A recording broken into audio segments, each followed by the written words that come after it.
Today's passage is from the book of Genesis, chapter 39, verses 1 through 23. Genesis 39, 1 through 23. Now Joseph had been taken down to Egypt. Potiphar, an Egyptian who was one of Pharaoh's officials, the captain of the guard, bought him from the Ishmaelites who had taken him there. The Lord was with Joseph, so that he prospered, and he lived in the house of his Egyptian master. When his master saw that the Lord was with him, and that the Lord gave him success in everything he did, Joseph found favor in his eyes and became his attendant. Potiphar put him in charge of his household and entrusted to his care everything he owned. From the time he put him in charge of his household and all the things that he owned, the Lord blessed the household of the Egyptian because of Joseph. The blessing of the Lord was on everything Potiphar had, both in the house and in the field. So Potiphar left everything he had in Joseph's care. With Joseph in charge, he did not concern himself with anything except for the food he ate. Now Joseph was well built and handsome, and after a while his master's wife took notice of Joseph and said, "Come to bed with me." But he refused. "With me in charge," he told her, "my master does not concern himself with anything in the house. Everything he owns he is entrusted to my care. No one is greater in this house than I am. My master has withheld nothing from me except you, because you are his wife. How then could I do such a wicked thing and sin against God?" And though she spoke to Joseph day after day, he refused to go to bed with her or even be with her. One day he went into the house to attend to his duties, and none of the household servants was inside. She caught him by his cloak and said, "Come to bed with me." But he left his cloak in her hand and ran out of the house. When she saw that he had left his cloak in her hand and ran out of the house, she called her household servants. "Look," she said to them, "this Hebrew has been brought to us to make sport of us. He came in here to sleep with me, but I screamed. When he heard me scream for help, he left his cloak behind and ran out of the house." She kept his cloak beside her until her master came home.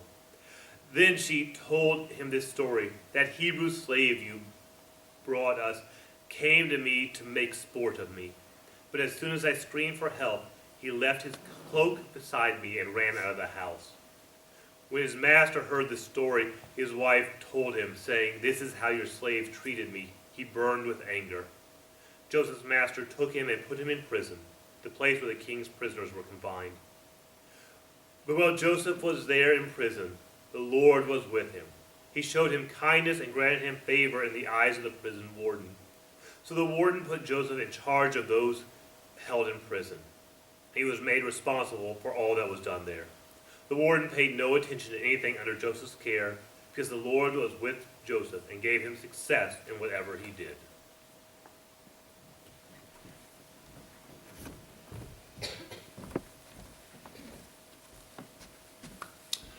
So I don't know if today's topic is a particularly funny topic, but I'm still going to start with a joke. Here we go. Two brothers were once in a bitter fight. It had lasted for months. They glared at each other over Thanksgiving dinner. They refused to speak when they opened presents at Christmas. Finally, New Year's came along and their mother had had it. She went to one of her sons and said, "Look, this has gone on long enough. It is New Year's Eve. We're going to start a new year. It's time to let go of this grudge. You go march right over now and wish your brother a happy New Year." Well, he got up. He went over to his brother and he said, "I hope you have a happy New Year, but just one of them." They're called bad jokes, guys. Come on. What do you expect? Today we're returning to the life of Joseph. We're also returning to the topic of bitterness.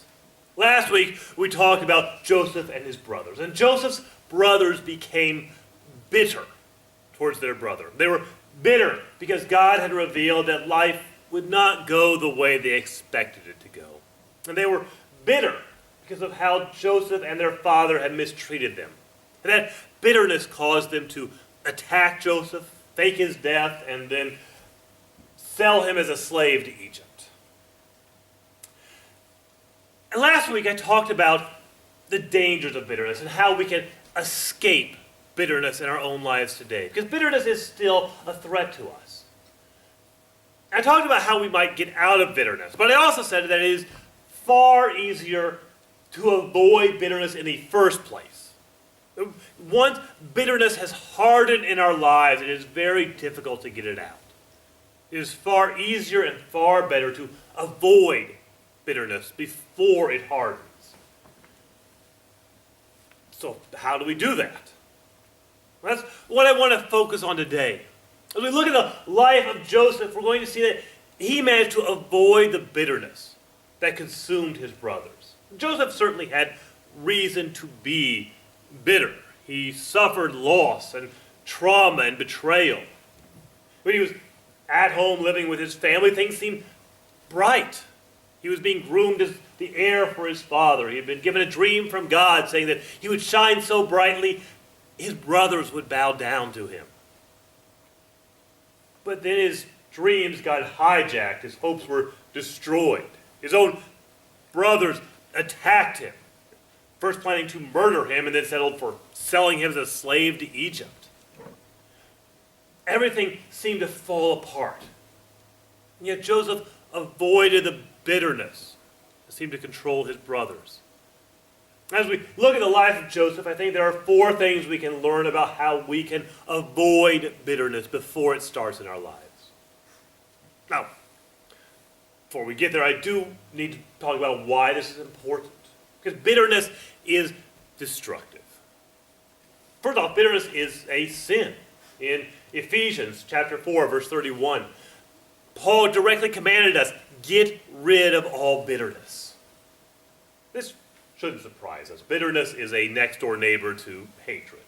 It goes against everything that is in the nature of God because God is love. But beyond that, beyond God's call to forgiveness in our lives, bitterness is damaging to us. Last week I said that the Hebrew word for bitter literally means an acid or a poison that causes your skin to blister and will kill anyone who holds on to it. That's how bitterness functions in our lives. It is self-destructive. Bitterness removes joy from our lives. It leaks into other relationships, making it harder for us to have healthy and loving relationships. It's even damaging to our health. 2016 study from the Mayo Clinic found that prolonged bitterness slows our metabolism, causing unhealthy weight gain. It weakens our immune system, and it gets easier for us to catch disease. In the long run, it can even damage our internal organs. Bitterness is destructive to us when we hold on to it. So how do we avoid that? How do we prevent bitterness from getting a start in our lives? Well, I think there are 4 lessons we can learn from Joseph on avoiding bitterness.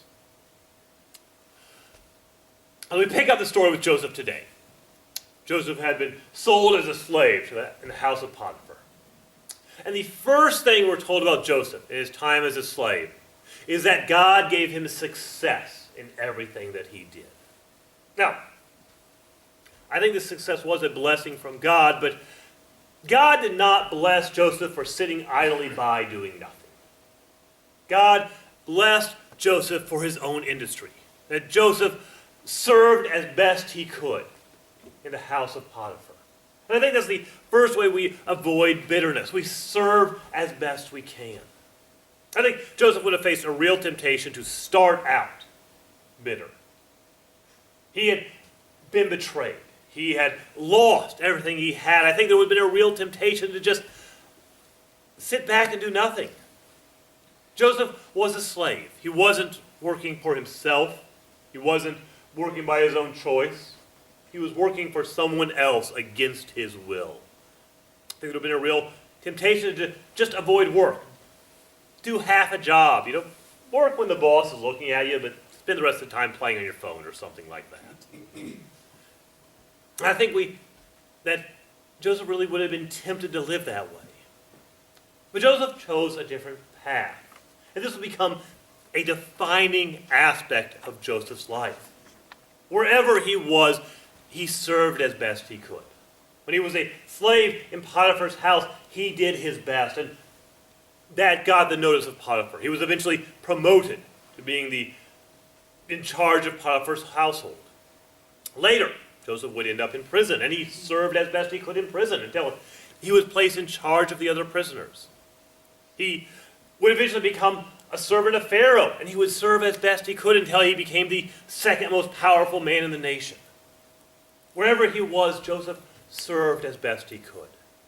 So I think Joseph recognized that as the first step to avoiding bitterness.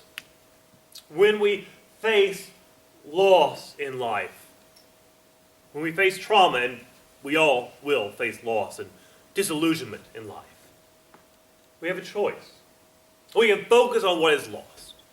We can focus on the betrayal or the hurt. That is a path to bitterness. We can say, I didn't get this promotion I was looking for, so why should I continue to work hard in this company? I was rejected by this school or this organization or this person. Why keep trying? That is an attitude that leads us to bitterness, that brings suffering into our own lives. The other option is to continue to serve as best we can. Because when I serve as best I can wherever I am in life, I take the focus off myself. I take the focus off my loss, about what I am upset about, and put the focus on serving the Lord. And when I do that, I head off bitterness before it can get a start in my life.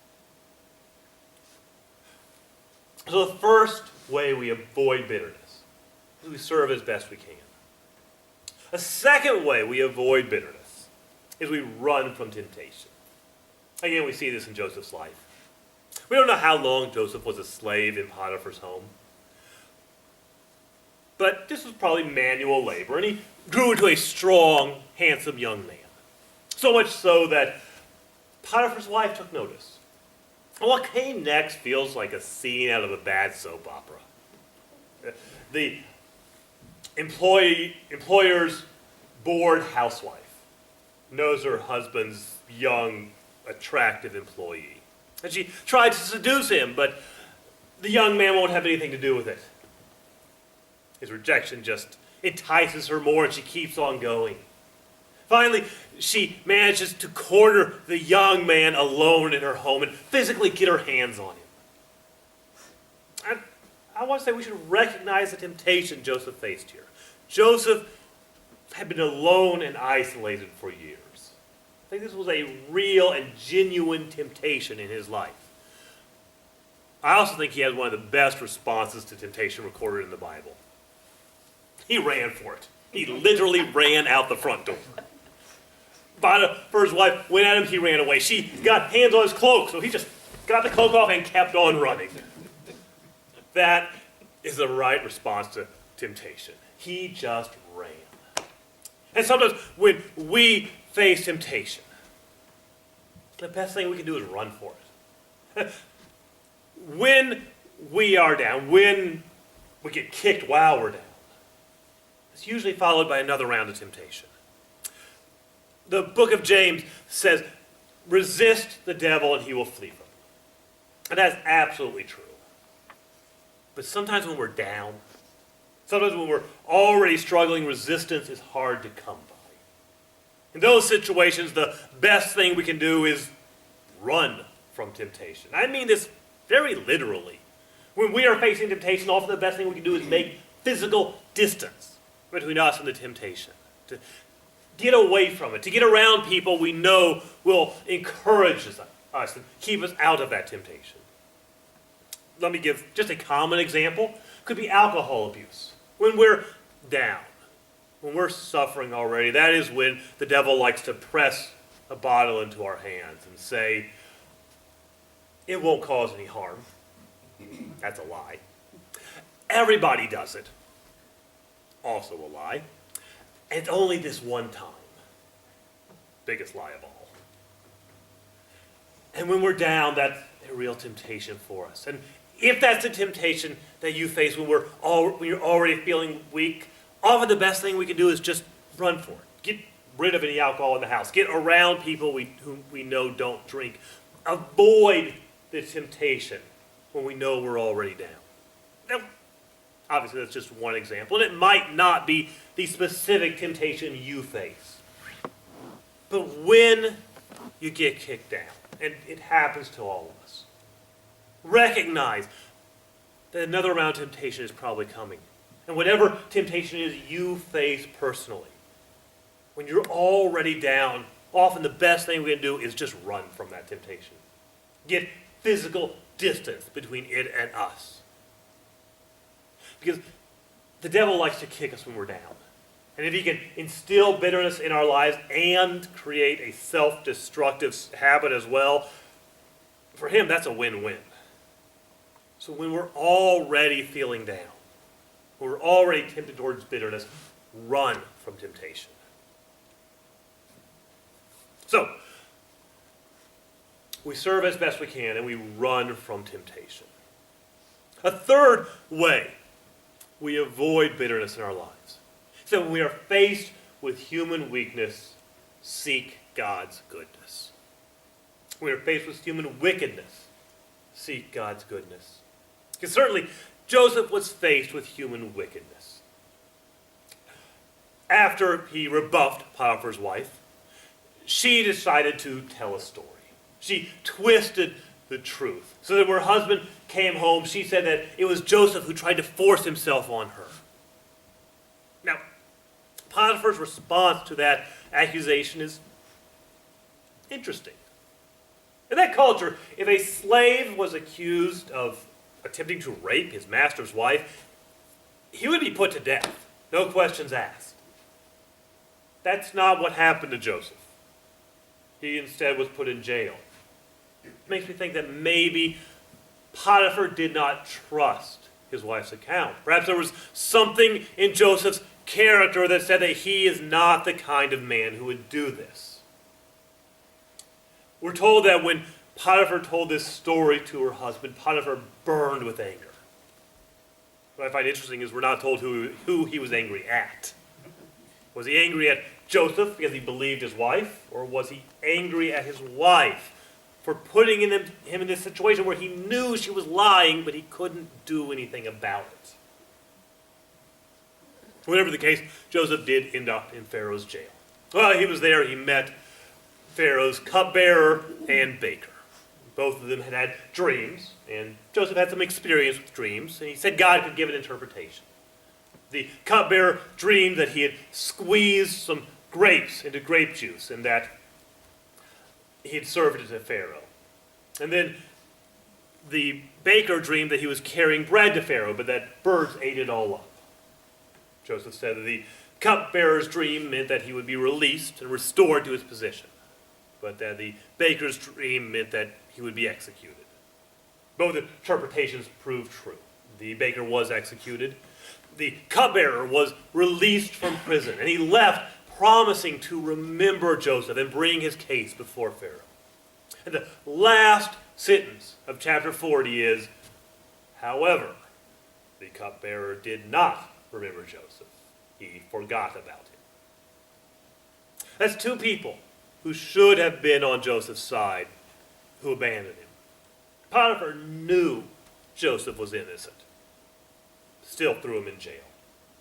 The cupbearer had seen that God was with Joseph and forgot all about him.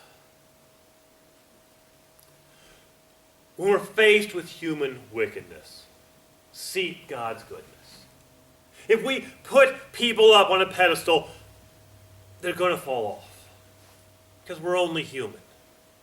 We fall in sin and weakness. And if we're looking to the goodness of people, we're going to be disappointed because all people are fallen in sin. And when we're faced with human wickedness, look to God's goodness. God alone does not fall. God does not grow weary. Seek his face. Seek his goodness. When the wickedness of this world pushes us down, look for the God who is always good. When we are faced with human wickedness, so seek God's goodness. So, we see in Joseph desire to serve as best he can, to run from temptation, and to seek God's goodness. There's a fourth way we can avoid bitterness in our lives. That is, look for what God is doing. We see this in Joseph. I think that Joseph really would have struggled a lot with bitterness. When he was living at home and things were going well, he had so much to hope for. Yet, everything seemed to be falling apart on him. When things fall apart, when we get kicked down, continue to look for what God is doing in the world. Because our God is active. And Joseph, we see someone who was looking for what God was doing. He looked for what God was doing in his own life. God had called Joseph. Now, things seemed to be falling apart. God had promised Joseph that he would shine so brightly his brothers would bow down to him. The reality of his life was that everything was going in the opposite direction. Joseph had been groomed to be Jacob's heir, but now he had become a slave. And then he became a slave who was also in a dungeon. Everything seemed to be slipping through Joseph's fingers, but God had called Joseph. And Joseph remembered that call. There were probably times when it felt like a distant memory or a fading dream. But Joseph trusted in that call, and God honored that trust. God would do amazing things in Joseph's life, but before that could happen, his trust in God, his faith needed to be tested. A Christian author once put it this way: there is something suspect about a faith that is never tested. An army still going through basic training is not ready for battle. It's not until they have faced battle, have they have been under fire, that they consider themselves tested, hardened, worthy. A ship cannot be considered seaworthy as long as it stays on the dry dock. It needs to get the hull wet. It needs to face a storm before it can be considered seaworthy. A faith in our lives that is never tested is suspect. God honored Joseph's faith, but that faith had to come first. He had to be willing to hold on to God's call in his life, even when things seemed to be falling apart. And when he did that, God honored him. God had him brought before Pharaoh to interpret Pharaoh's dream. And Pharaoh had dreamt that there were 7 fat cows that were eaten up by 7 skinny cows. And Joseph understood that this dream meant that there would be 7 years of plenty, followed by 7 years of famine. And he told Pharaoh to save up food during the years of plenty, so that there would be food enough to get them through the years of famine. And because Joseph understood these things, Pharaoh promoted Joseph and put him in the position of collecting this food, making him the second most powerful person in Egypt. Because Joseph held on to his faith, God honored that. In our lives today, there will be times when everything falls apart. There will be times when we are kicked down. There will be times when we are kicked while we are down. When we feel that happening, when we're knocked down, remember the God who has called you by name. God has placed a call on your life. And there will be times when that call feels distant. There will be times when it feels like it's slipping through your fingers. But God has called you by name. Remember that call. Look at what God is doing in your life and avoid the bitterness that poisons this world. Second, in that, look for what God is doing in the lives of others. Again, we see this in Joseph. He looked at what God was doing in the people around him. While he was in prison, he met a baker and a cupbearer who were given dreams by God. And those dreams proved true.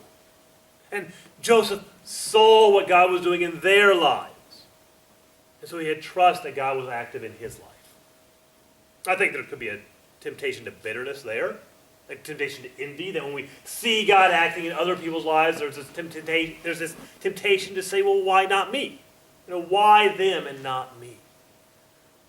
It's not the approach Joseph took.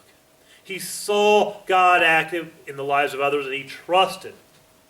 That meant that God would be faithful to him as well. When we see God acting in the lives of others, when we see God lifting others up, then we have a reason to trust that he will lift us up as well. We can see God's work in the lives of people around us. Then we have a reason to trust that God will continue to work in our lives. So look for what God is doing in the lives of people around you. And finally, look for what God is doing in the world at large. Again, we see this in Joseph. Yes, Joseph went through a difficult time, but God was still at work. And because Joseph held on to his faith, God did amazing things through him. He freed Joseph from prison. He brought Joseph up to be someone who would collect grain to save thousands of lives, including the lives of his own family, and make Joseph a powerful man in the world. Joseph saw that God was at work in the world, and so he trusted God and avoided bitterness.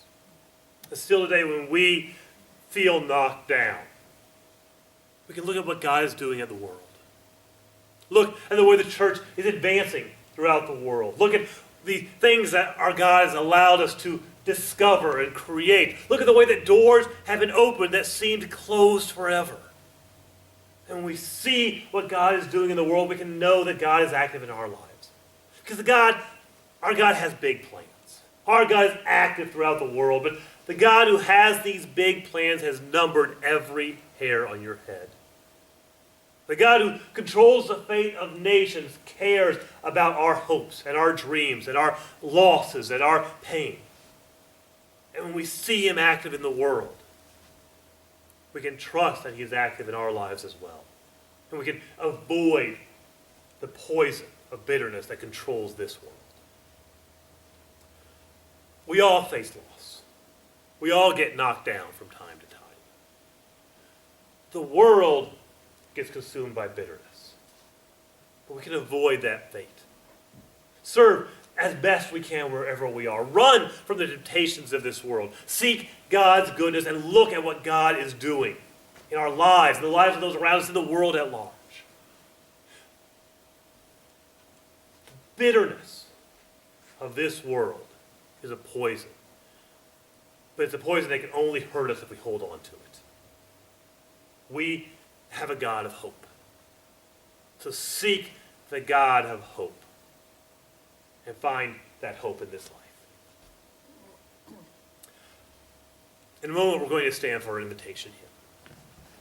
As we stand to sing, if you see that temptation of bitterness in your life, if you're feeling knocked down, if you want to turn away from bitterness and turn towards the God of hope, you have an opportunity. This week, talk to myself, talk to one of the elders, or even right now, if you need to turn away from the bitterness of this world to the hope of our God, you have an opportunity. I ask you, stand with me now for our invitation hymn, which is Lead Me to Calvary, number 176, and we'll sing just the first verse.